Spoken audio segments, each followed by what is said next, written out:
Alô, alunos, vamos começar com a nossa aula de acústica, mais uma aula de acústica, né? Vamos dar uma revisão rapidinha sobre o assunto som. Então, o que era o som? Bom, o som tem, é uma vibração, né, que é capaz de sensibilizar nosso sistema auditivo. E aí, portanto, a sua qualidade de altura traz a frequência mínima capaz de nos sensibilizar de 20 Hz e a máxima de 20.000 Hz. Fora desses dois limites, teremos o ultrassom e o infrassom. Outros animais diferentes, diferentes, eles podem ouvir diversas frequências que nós não ouvimos. Aí na figura tem que corrigir porque está escrito aí que a legenda em verdinho é sons audíveis. Está errado isso aí. É frequências audíveis para os animais, né? Porque o som é exclusivamente do ser humano. Bom, podemos dizer também sobre as qualidades, sobre a propriedade de reflexão das ondas. Quando as ondas tocam uma superfície, ela vai refletir. Pode refletir, pode refratar. Mas quando ela reflete, ela volta para o próprio meio. Se for uma onda sonora, ela vai poder causar uma interferência, ou seja, se sobrepor umas com as outras, e o que a gente escuta é um som meio que amplificado. Esse tipo de fenômeno a gente chama de reverberação. E é um tipo do fenômeno que ele é totalmente tenta-se, né, totalmente evitar em teatros, cinemas, né, porque isso vai prejudicar a qualidade do espetáculo. Então as paredes, elas têm estruturas que devem absorver o som. Então elas são bastante regulares ou tem cortinas, alguma forma que o som fica aprisionado e não faça reflexão. Outro efeito é o eco. Então o que é o eco? O eco é quando o som se reflete numa superfície, né, num obstáculo, e volta para nós e nós conseguimos ouvi-lo igualzinho ao som emitido. Então, para que a gente consiga escutar independente um som do outro, né, ele tem que estar defasado no tempo em 1/10 de segundo, que é muito pouco, né? Mas 1/10 de segundo já é capaz de fazer com que nosso sistema auditivo ele seja acionado, ele seja sensibilizado 2 vezes seguidas, né? Então, para que isso aconteça, a gente vamos calcular a velocidade do som média no, no ar de 20 graus Celsius, 20, 25, com 340 metros por segundo. E se a gente sabe que tem que demorar 0,1 segundo para sensibilizar nosso tímpano, então a gente multiplicando os dois vai ter 34 metros. Como o som está indo e voltando, a distância que a gente tem que estar desse objeto é de 17, né? Metade de 34. 17 metros para que possa acontecer o fenômeno do eco. Que, como eu falei, né, ele é um fenômeno biofísico, porque depende também das do nosso aparelho auditivo, né? Então, da nossa biologia. O eco também ele é usado para fazer mensurações do fundo do mar, por exemplo, né? Para fazer a topologia do mar, a topografia, né? E também serve para encontrar aí algum inimigo que possa estar se movimentando aí contra a gente, no caso, né? E o eco ele também é usado na pesca, né? Porque faltou essa imagem aí, mas a pesca ele também é bastante usado porque ele vai identificar o tamanho, o tipo de peixe que está se procurando. Vamos estudar um pouquinho a velocidade do som. O que acontece? O som, sendo uma onda mecânica, ele vai ter maior velocidade quanto mais densa for a material, né? Então, nos sólidos, a velocidade dele é maior do que nos líquidos, que é maior do que nos gases.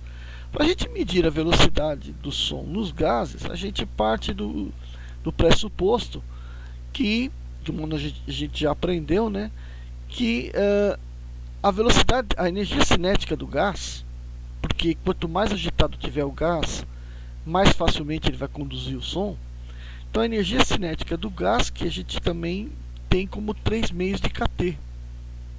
Então, simplificando aí, esse K, né, a constante de Boltzmann, se a gente dividir essa expressão mv quadrado igual a 3kT, os dois lados, pelo volume do recinto, volume que a gente quer medir aí, nós vamos ter de um lado a densidade, né, e do outro vai aparecer 3kT sobre V. Isso aí é chamado de módulo de elasticidade volumar do gás.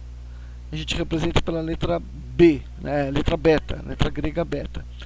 E aí, se eu passar o ρ do membro para o outro, eu vou ter aí beta sobre ρ. Tiro a raiz quadrada e, portanto, a velocidade do som em qualquer gás é dado por essa expressão, raiz quadrada do módulo de elasticidade volumar pela densidade. Bom, se a gente pensar só no nosso ar, né, a gente pode medir de uma maneira um pouquinho mais simples. Considera que o ar é homogêneo em 80% nitrogênio, 20% de oxigênio, e a gente chega aí numa expressão que basta fazer uma razão entre as temperaturas absoluta. Então, considerando que a temperatura inicial seja de 373 Kelvin, que dá 331 metros por segundo, a velocidade, né, em qualquer outra temperatura vai ser esse 331 metros por segundo multiplicado pela raiz quadrada da razão entre a temperatura do gás e a temperatura zero, a temperatura de 0 graus, tá? Que é o 273.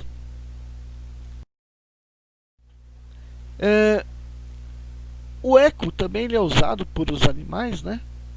Como, por exemplo, o morcego, a gente está cansado de saber que o morcego usa, mas também tem os cetáceos, né? Que também fazem o uso do sonar.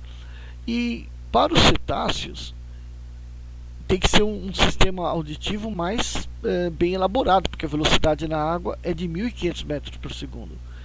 Então, eles têm que ter uma capacidade de pegar esse retorno muito rápido. Os cetáceos têm uma bolsa no alto da cabeça, que é uma bolsinha, uma estrutura da forma de uma bacia, né, na cabeça dele, uma depressão no osso, que é cheio de gordura. E aí o músculo de cima faz compressões conforme ele quer, né? E essas compressões são propagadas na água. E é isso que ele vai ter como o sonar.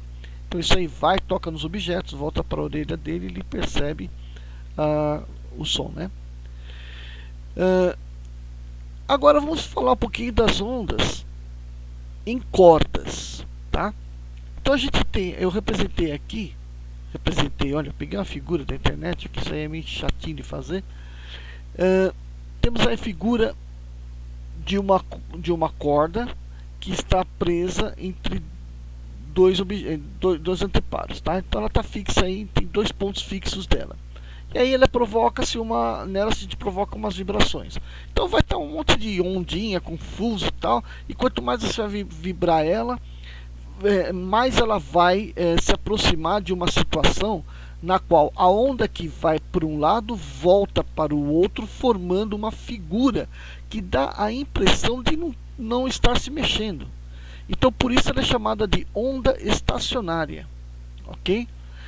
E as ondas estacionárias que estão aí representadas, né, tem uma particularidade. A gente chama por N um número de ventres, né, ou bolinhas que estão se formando aí, né? Esses ventres correspondem a metade de um comprimento de onda. E é por isso que ela se torna estacionária. Então é como se fosse metade da onda indo, metade da onda voltando, e aí, portanto, ela fica numa situação que a gente vê essa figura. Quando você tem meio comprimento de onda, n igual a 1, a gente diz que ele está no primeiro harmônico, ou o harmônico fundamental. Continua dando energia, chacoalhando, e essa figura se bagunça até que ela vai formar uma nova figura. Nessa nova figura vai haver dois N's, né? Dois ventres. E, portanto, você olha e você vê que tem um comprimento de onda bem delineado aí de uma extremidade na outra. É um comprimento inteiro indo e um comprimento voltando, né? Você pode pensar assim. E aí você faz a conta. 2 n's, ou n igual a 2, corresponde a 2 meios lambdas, ou seja, 2 metades de comprimento de onda. Mas, se eu tenho 2 vezes uma metade, eu tenho um inteiro. Então, o comprimento, né, da corda de uma extremidade até a outra corresponde exatamente a um comprimento de onda. E a gente vai dando energia e, portanto, fazendo com que apareça maior número de vibrações, até que se formem essas outras situações estáticas, né, estacionárias. E aí aparece 3N, 4N, 5N e assim vai indo.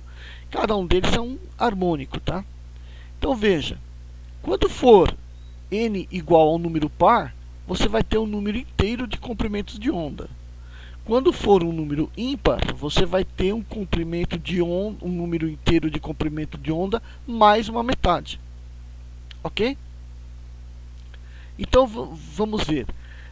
O comprimento L, né? Ele é igual ao que? A N vezes meio comprimento de onda. E o N está dado aí. Bom, com relação à velocidade da onda em uma corda, a gente tem que fazer um estudo que é um pouquinho mais complexo. Vamos olhar para essa figura aí. Vamos supor que isso aí é uma corda esticada, e aí isso aí é um pulso que foi dado na corda, e aí você tem um pedaço de onda aí.